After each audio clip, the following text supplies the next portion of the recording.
When Sheila was born in Paddington in January 1919, her parents already had a clutch of kids who ranged from a toddler to teenagers.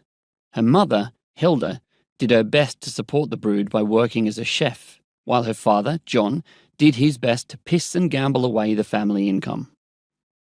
Sheila didn't get much education. By the time she was 10, she spent her days doing housework and taking care of her siblings, Elsie, 3 years older, and Jimmy, 2 years younger. While there was still hope for these three Finn kids, you wouldn't say the same of the older ones. 3 of Sheila's big brothers had been criminals since before she was born, committing burglaries, car thefts, and assaults from as young as 9, and being sent to reformatories and then prisons. Another older sister was also wild, a runaway who'd be sent to an institution before resorting to sex work and then marrying an infamous safecracker.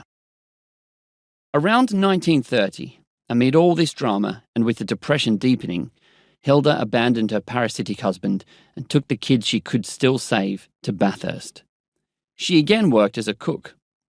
Sheila contributed to the coffers by slaving from dawn to beyond dusk for a delicatessen owner who paid her a pittance. While her life was drudgery, she retained a lightness of spirit, bringing cheer with her beautiful singing voice. Sheila was pretty too, though a little like a dark-haired, dark-eyed doll.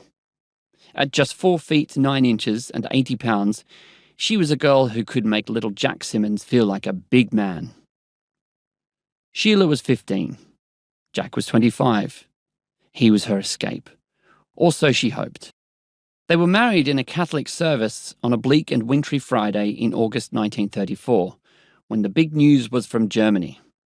President von Hindenburg was dead, and Adolf Hitler had appointed himself as the nation's new Führer. For 4 months or so, little Mr. and Mrs. Simmonds scratched for work in Bathurst.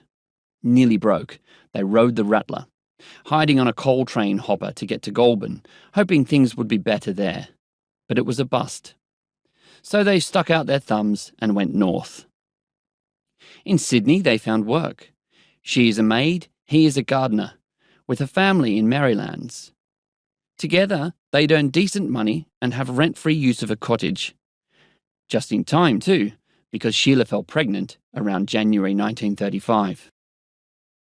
As soon as Sheila recovered from giving birth, she had to go back to work and leave her tiny boy to fight desperately for his life in the hospital.